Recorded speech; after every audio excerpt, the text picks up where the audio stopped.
Hi and welcome to a new design team project for Art Anthology. Today I'm creating a little home decor piece using this piece of birch wood that I already gessoed twice to prime the surface. Next up is stamping the silhouette of the Statue of Liberty, that's the ton stamp, using some black detailing from Brutus Monroe onto that piece of wood. I covered the bottom with some masking paper because I didn't want to get any ink onto the frame, but as you can see it didn't stamp entirely. At the end of the day I didn't mind. I actually thought it turned out much better this way, and as you will see later on how I kind of incorporate that part even more, it actually looks really good. Then I'm taking my freehand skills, which are basically non-existing, but for a flag it's perfectly fine, to create the American flag and paint in the blue area and the red and white stripes. And then I'm using Art Anthology paints. For the blue I'm using the Gemstone Blue Topaz, and for the red I'm using the Velvet in Desire. And then I color in the areas of the flag. Because Art Anthology paints are semi-opaque, I'm using 2 layers of paints, and you can watch me coloring in the areas here. And I just leave you with some music and see you on the other side.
So after I was done coloring, I wanted to enhance the flag itself a little more, so I'm just taking an acrylic pen and outline the flag a little more so it makes it more pop and the lines look cleaner, because as you can see my freehand skills are not the best in the world, so I went like all over the lines and like all over the place.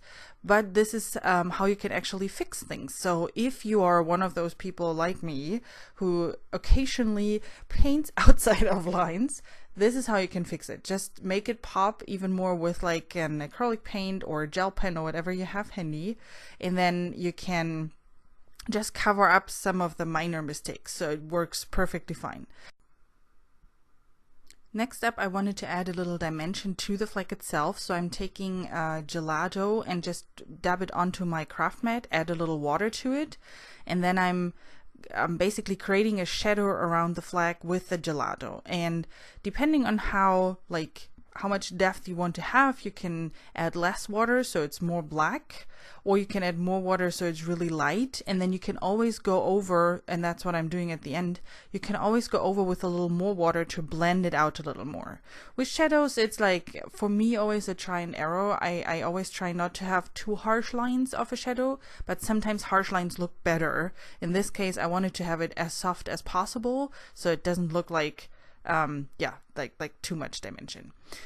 So now I'm trying to fix the not so clear stamped image, and I'm using the same color just to paint all over the Statue of Liberty. And I'm using 2 coats here, just covering it, heat setting it real quick, and then covering it again with a second layer of the black paint. As you can see, it's incredibly warm here at the moment. It dries really, really fast, so I don't need to worry about it at all. And then because I liked the kind of fading image of the Statue of Liberty, I kind of enhance it a little bit more by adding a little bit more shading to it, so it looks even more fading. And I loved how it turned out at the end of the day. So then I'm trying to fix my little painting mistakes inside the flag, and I'm just going over with the same pencil that I used to freehand draw the flag, and just go over the inside of the line. I didn't want to use the black lines because then, I don't know, it didn't feel right. Let's put it that way. So next up, I'm using the black leather Sorbet paint and the stencil with the birds, and just, yeah, stencil some of the birds onto my piece. And because I used a makeup sponge that was already hard at the end, I had to shorten it down, and my first bird didn't turn out that well, so I cut a little piece off my makeup sponge, and then it works a lot better. So I'm just adding like 3 of those birds, not too many, because I just wanted to add a little bit background so it's not too white in the back. Does it make any sense? I hope. So because it's rather gray, when I stenciled it through the stencil, I'm adding, with the same black leather paint, I'm carefully painting those burns in again, just to make them more pop and not have them too gray on the part. I also outline them with the same pen that I used before to outline the flag and the Statue of Liberty. I outline the birds too. And then I'm adding the stars with the silver metal effects paint onto the blue part of the flag. The metal effects is not really an opaque paint. It's more like to add an effect of silver to anything that you want. That's why you don't see the stars here. So they don't pop, they don't shine on the flag. But when you have that piece, when you like twist it in the sun, you see the sparkling effects of the stars here. So here you can see it a little bit. It's just a hint of those stars, and I really loved how that turned out, because I didn't want to have like white popping stars there.